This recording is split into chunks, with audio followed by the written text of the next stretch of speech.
It's lovely to read with you, and the rest of you are lovely too. The lesson.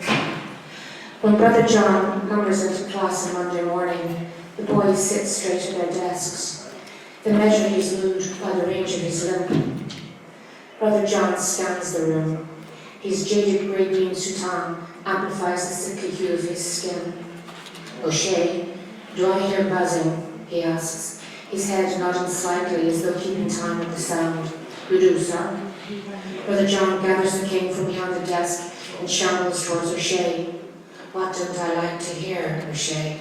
Buzzing, sir. And yet, I do hear buzzing, O'Shea. You do, sir? Yes, sir, says O'Shea. He tried to kill it, sir, but he's afraid of wasps, says Hannigan from the back of the class. Without looking, Brother John flicks the glass with the cane, killing the insect. He picks it up by its wings, opens the window and throws it out. And now, sir, Hannigan says, trying to make it look like suicides they are. Brother John's head nods more fitfully. Hannigan, is it? Yes, Scholar Hannigan. Hannigan, if ever a time should come, you need not stamp your foot to get your neurons to synapse. That, Hannigan, will be the day you cease to keyhole like the ass that you are. Do you understand me? No, sir. Excellent. Bull Ryan arrives in class as the clock strikes 10. At the door he takes off his Wellingtons. He casts a nervous glance round the room, looking for Brother John. So good of you to join us, Ryan, Brother John says. Stay where you are, stay where you are. Brother John limps to the front of the class. Education is wasted on you. Ryan, yes, sir. You will never amount to anything. You, and those like you, will remain forever the poor, ignorant peasants you are. Yes, sir. I will prove this. I will empty my pockets, and you will count. 18 pounds, sir. Now you. Bull Ryan empties a wad of notes onto the desk. 700 pounds, sir. Hannigan hee-haws. I sold 2 fine heifers at Mark, sir. 'Tis why I'm late.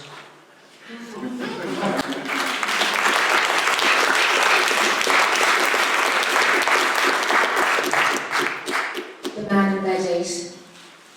Bed 8 is in the corner. An old man lies on his side, staring at the wall. His skin is yellow parchment stretched over bone. His hospital-issue pajama jacket has buttons missing, but is too small. I place a chair on the wall side of his bed. When I sit down, his eyes, transparent grey, follow me, but he says nothing. His breathing is laboured. His chest can barely contain his ribs stretch. Hello, Mr. Walsh. Sister asked me to give you this ice to suck, I say. Could I have a drink of cold water instead, please? He asks. His breath smells of vinegar and his tongue is baked dry. Sister says you're not allowed to drink yet. I wrap the ice in a gauze swab and put it to his lips. What's your name, girlie? He asks. Beth, I say. How old are you, Beth? I'm 18. A child, he says, and closes his eyes. Mr. Walsh? He opens his eyes, takes a moment to focus. He smiles at me. Would you like me to wash your teeth? I say.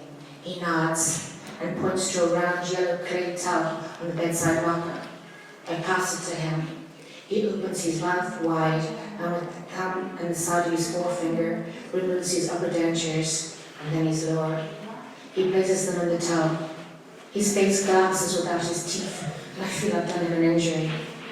Sister finds me with Susram and demands to know why I'm not with the man in bed 8.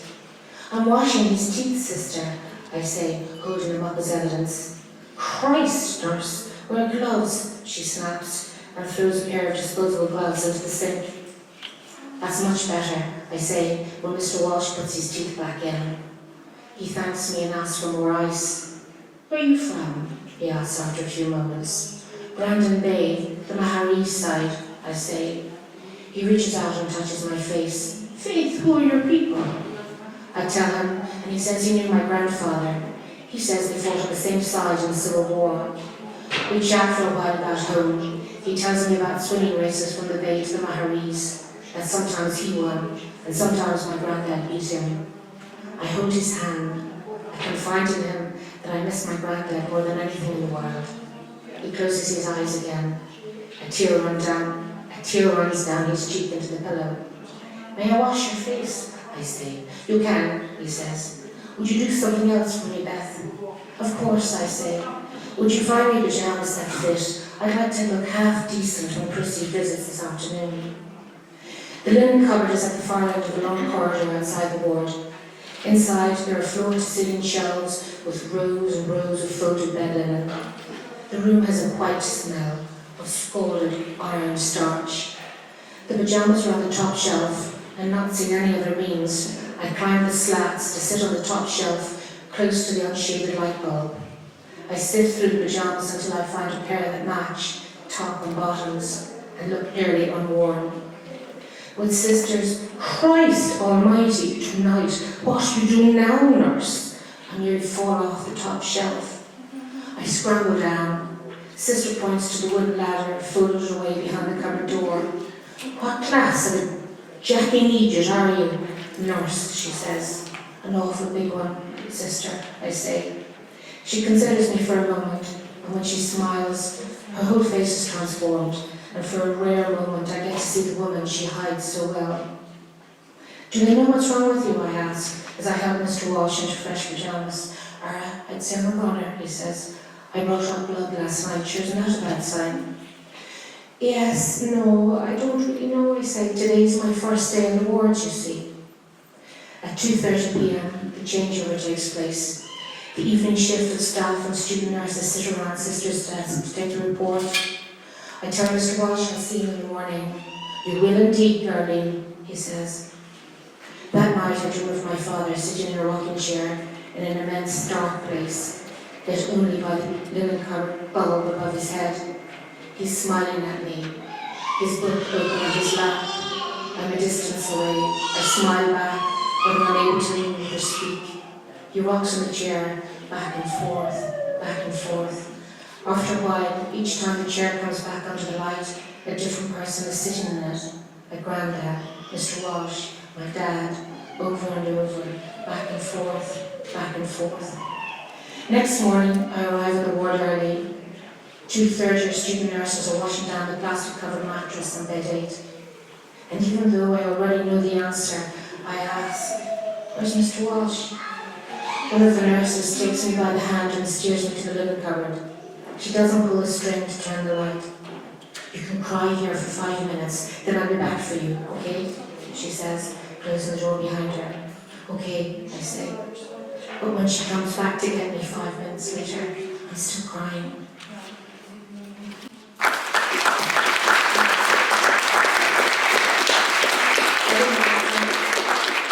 This is just a short one life. Finished. Okay. This is called Dreamless. 8 o'clock. The grandfather clock says so. I was beginning to think she'd forgotten about me. I'd been locked in the dugout for 3 hours. The dugout was a small closet hidden behind a panel in the library, an unused room at the far end of the house. Sometimes I imagined I could hear the books on the shelves whispering their stories through the wainscoting, but even still, I didn't like it in there. The dark was shy and furry. It rubbed against you and then scuttled away, breathless. The only sound I'd heard in 3 hours was the warm chime of the grandfather clock, beaten against an echo on the cold tiles in the passage. The cane was better than this, I decided. It hurt, but it was quick at least. Just as I wished Grandad back to mind me, he walked towards me down the long tunnel. He drew all the light down with him. What now, Lizzie? What now, Grandad? He settled beside me. What happened, child? I tried to tell Miss Huntley, just like you said. And she laughed, Grandad. She laughed at me, and then she told on me. Holy God, tonight. What? She's right, Grandad. And Mother's really good, and I'm bad. Good, my arse. That was Grandad's way of not agreeing. He would say things like, poetry, my arse, or nuns, my arse. He shifted his position to look at my bruises. No, Lizzie, child, Audrey is not good. She's going to kill me, Grandad.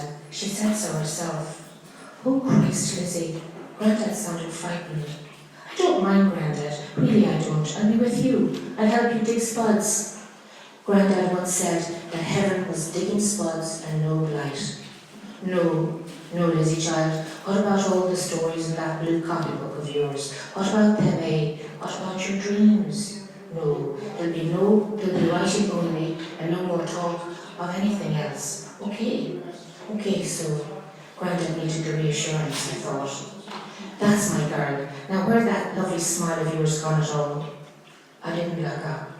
If I had, Grandad would have known for certain that I'd become a dreamless, smileless, colourless creature. I was ashamed because it was my own fault. I'd given fear the wings and souls of a blackbird, hoping it would fly away. Instead it pecked at me and tried to find the special things I'd hidden from the world. I had only one of some things left, and it was getting harder and harder to hide those from the blackbird, who had even found his way into the dugout. When the bulls gave suddenly, we both jumped. I whispered to Grandad that I would like to go with him. He gave me one of his huge, sad smiles, then laughed and took the light with him.